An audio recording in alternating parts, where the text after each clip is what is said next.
I just feel like sharing frustration today, which, every now and then I think it's okay to vent. I'm Josephine, this is my channel, The Versatile Housewife, and I talk about a variety of things and do a variety of things.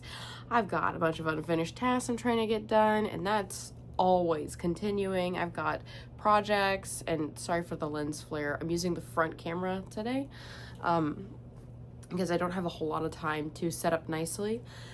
And projects that I'm trying to finish, garden updates, just kind of whatever I feel like sharing. So I don't really have like a ton of huge expectations for this channel. It's just a bit of an outlet because I appreciate when it seems like on the internet we're able to find more people who appreciate the stuff that we do. And even if it's a small circle, I don't know, sharing with my family, like, hey, I did this thing, and like one cousin likes it. Like, at that rate, why don't we just text and FaceTime, and I don't get my feelings hurt that nobody else cares? Because I'm the person that does like look and respond to people's stories, so it's kind of like bummy when no one's reaching out to me. That should be a whole other video, being the glue in family, and should we strive for that or not. But as far as this goes, it's just accepting that not everyone's going to be happy with your choices, but you need to do what's best for your family. And for me, and my husband and I recently talked about it, clutter closet. My pantry is a mess, and I'm gonna do an overlay. I'll show you what I mean. When I kept it clean, I lost a lot of food to kids going in there, and I even got a lock for the door with a code, and then they figured out the code. I have multiple code locks in the house, and twice my oldest, who is 5, has figured out the code. So to some extent, if you think that they're gonna have food insecurity, well, and doing things like that will just make them even sneakier. Well, I guess they're not gonna have food insecurity, and they are absolutely going to be very sneaky. I think I should be scared for when they're teenagers, but also very excited to see what they do, because I think that is very clever and intelligent, and it just kind of is showing me that I'll just have to, it does give me, like, I'm trying to focus on the positive sides of it. How do I channel that appropriately? How do I channel it so that they are using their intelligence in the right direction? And I think focusing on that has really helped. And I had never really done that until the past 6 months or so. Just trying to remind myself, well, what's the good side of this?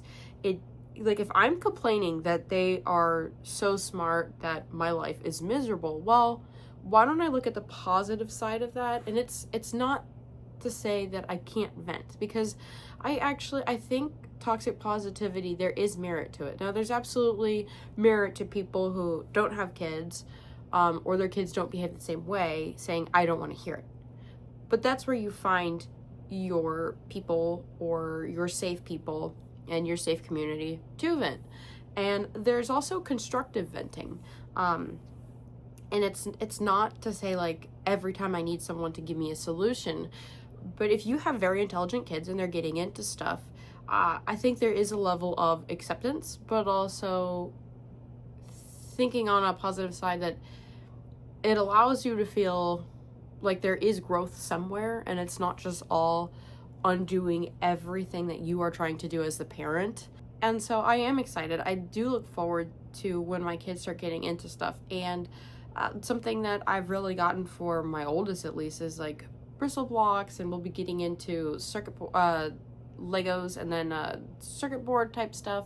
What are those boards where they do the like a little bit of the electrical current with pegs, and you can like turn lights on and get little fans to spin, things like that. And I think that would be a really healthy outlet for them to start exploring that until the point where they are an older child and they can actually learn to do things like soldering or starting to woodwork with me and my husband. There's so many ways in which that would be so cool. And loving the vehicles and stuff, like, they want to do everything with my husband and his fun cars and stuff and our motorcycles. And it's kind of the thing where it's like, oh no, it's going to be awful when they're teenagers. I actually think it's cool. My husband and I kind of already said we kind of plan on doing something where, I mean, insurance would be crazy, but taking them to get like a project vehicle from Facebook Marketplace when they're like 13 or 14, and in the next few years they have to fix it, and if they can fix it, then the ride that they picked with whatever budget can then be theirs, which would be really cool, because I kind of wonder what kind of monstrosities they would come up with, or just how bad that could get. Is it gonna be like an old an old Mustang or Camaro or something? But it would also be really cool. But I like cars like that, so you know, every household is different, every parent is different, and maybe they won't like vehicles at all, and I'm just messing them up by pushing them to do something like that. But it's absolutely a phase of life. Another thing that my youngest is getting into, all the stuff that's mine. My youngest and my middle child together, they're a team, and it's so frustrating to deal with things. Like, I did a video where I was showing nail polish. Well, I found where there's more nail polish slung everywhere. But the one thing that I will say is when they are getting into the stuff that is mine, that I like, and then also trying to do every chore that I'm doing, and mad that I will stop them from helping me at some point so I can actually just get it done. Like, I try to let them help for a little bit, but at some point I need to actually do the chore. And I do see, like, in the future, as they are more developed, and like with my youngest, he's starting to speak words, but it's absolutely not full-on language yet. And it's the fact that they want to help. Like, I do want to foster that. It's frustrating right now, but I do want to foster that, because I know that as he gets older, then he's going to be much happier to help around the house. And I'm trying to not lose my childhood memories. Have you ever had the experience when you were a kid or a teenager, and out of the goodness of your heart, you decided, you know what, I'm just going to proactively clean the kitchen? And instead of being grateful, your parent either nitpicked how you did it or told you don't forget to do the bathrooms, right? And maybe that wasn't even your assigned chores, because I remember when that would happen. Or if I'm just proactively, I did my assigned chores and I did something extra, or I just did it. It's like my mom couldn't believe that I did it. And so that wasn't necessarily a thank you. It was just, oh, well, just remember to do XYZ next time. I think that there's something to be said against the whole praising a fish for swimming. Like, you don't praise a fish for swimming. I kind of disagree. I think a heart of gratitude does a lot more to encourage people to keep doing the things that you want them to do. You know, like the whole training animals through positive reinforcement. So I do want my kids to want to help. I do want my kids to also be interested in the things I'm interested in, and not to have them using all of my like sprays and nail polish, especially when they're using it to draw. But even just knowing, like, at some point, if they're older, like, if I want to be the mother whose kids actually proactively want to do something for me for my birthday or Mother's Day, how many people have kids that don't reach out to them? Like, I want them to care about me. I don't want it to be every time they get into my stuff, I am mad at them, because I can absolutely see how over time that'll just shut them down. Whereas if I allow them to have some interest in what I want, it's just trying to find that balance between being okay with it and also not having them getting into stuff, especially if they're taking nail polish and flinging it all over furniture. It's, yeah, so dealing with that. And it's just all these thoughts where I think there's a lot more talking points, and I think I that is one to pursue more, is positive reinforcement, I think, is very healthy in a marriage. It's very healthy with children, and not that you shouldn't communicate, but I know that I am bothered when I feel taken for granted, when it was either my parents, when I was doing my part around the house. All I ever heard was whenever I had the water cups left in my bedroom, as opposed to doing something extra, without asking, just got either no praise or, well, you didn't do enough. Like, well, I do all of this. And, you know, I don't want to be that way to my husband. People complain about how their partners don't help around in the house, or their kids don't, but then you don't give them positive reinforcement, but simultaneously also talking about how, oh, nobody sees what I do. I think there's a point where sometimes you just have to be the bigger person and say, you know what, even if I'm annoyed, if they do one thing that is positive, I'll encourage that. And you can just ignore and be negligent towards things that you don't like, and not give it any attention. I don't know. I definitely know, like, I have a pretty healthy marriage, but even just as a kid, if I got a lot of praise for, thank you for doing all of this, thank you for doing your chores in a timely manner, thank you for going above and beyond, and doing more, thank you for thinking of me, you know, like trying to make my mom's morning easier. Whenever she did take those tactics, it made me much happier to keep doing it. But she didn't always take those tactics. So clearly, because I'm talking about it now, how it annoyed me. And I don't want to do that to my kids. I want to remember what it was like being a kid, to try to very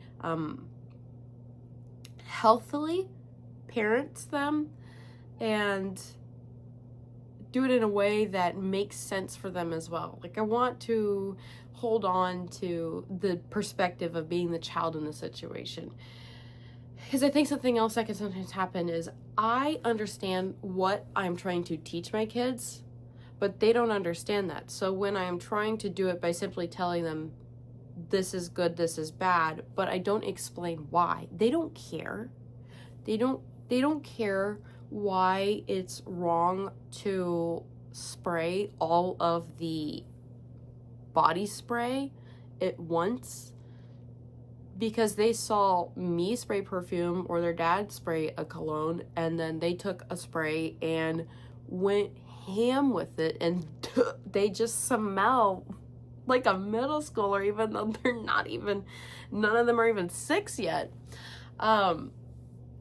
They're a lot of times they're really young children, they're just imitating. So at this point I'm kind of rambling, but just dealing with very curious children. They're imitating, they want to be like you, and they want to make you proud. And by you, also, I just mean me. My kids are very curious.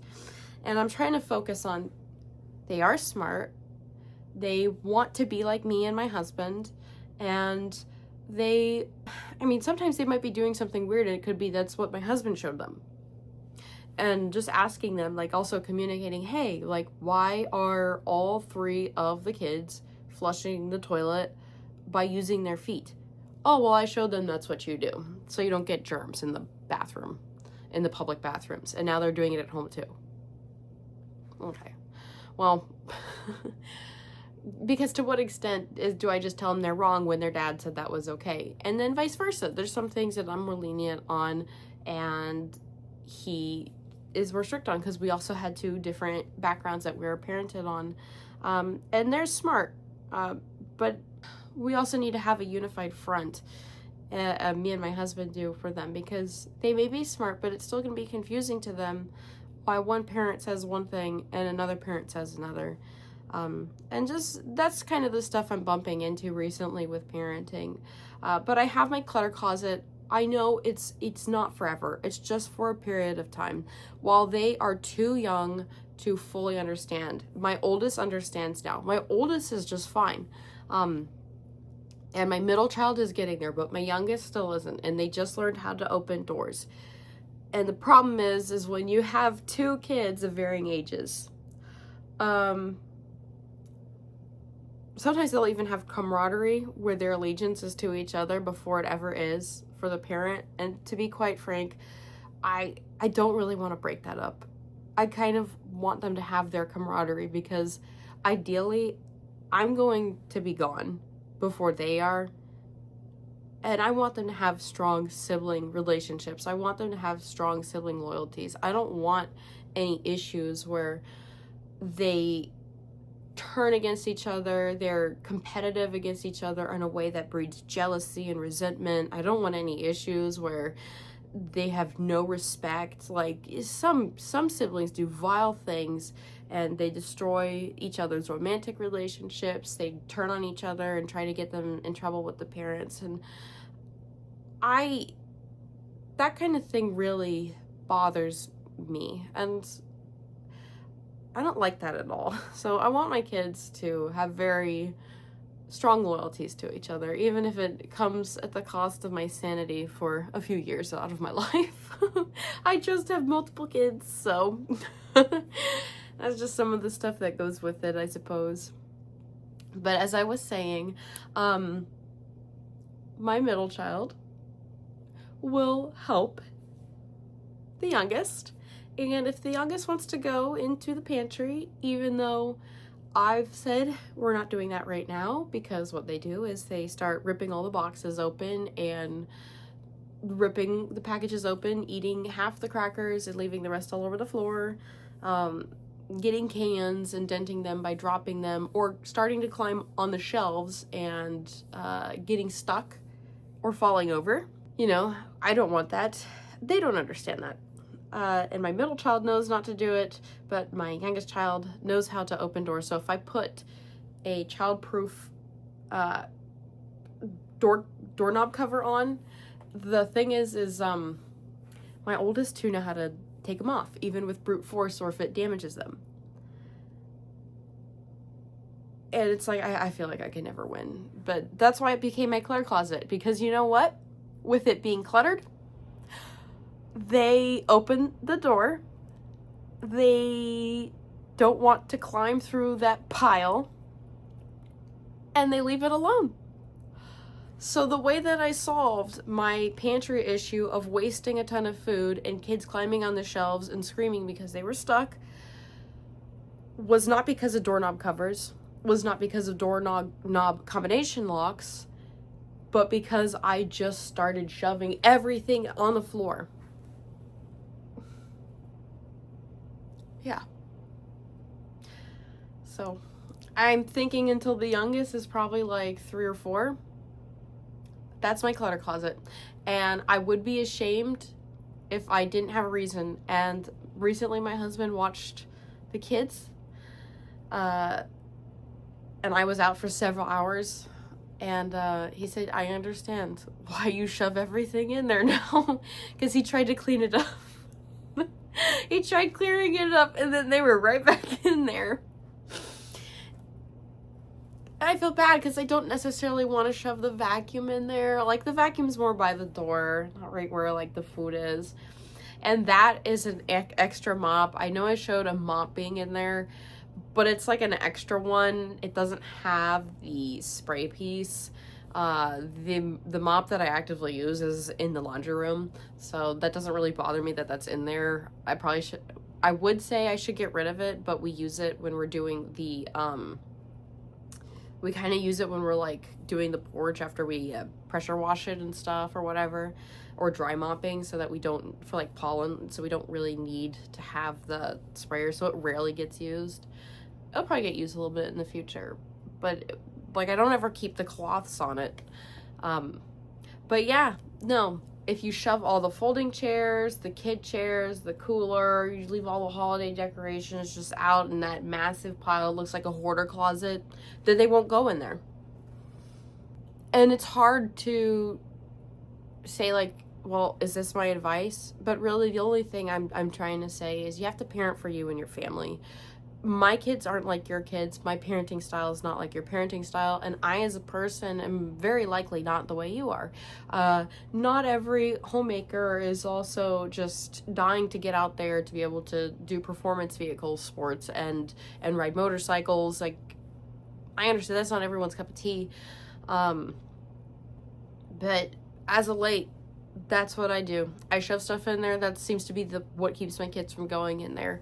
They know how to knock over baby gates too. I've tried that. They just bulldoze it through, or grab something. They'll grab stuffed animals and make a pile and climb over.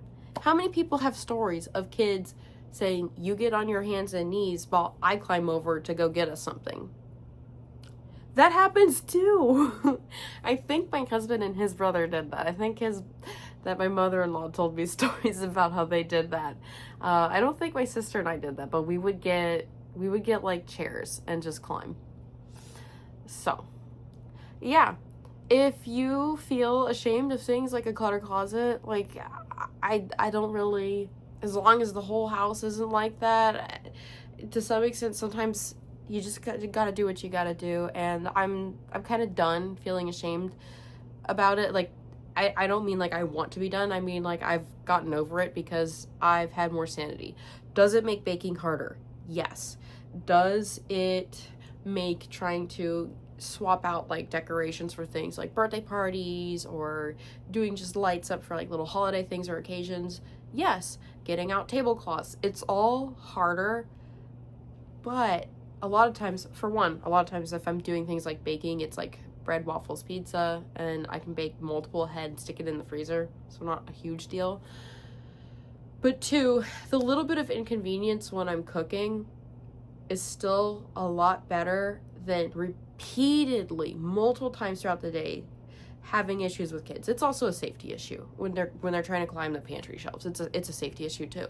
So, and even when I do cook, instead of having to close the door and deal with a kid cover knob, because that makes it harder too. It's just when I'm pulling the supplies out and putting the supplies back. And I don't even necessarily need to keep the door closed. It's, at this rate, it's a mount, so they don't get into it.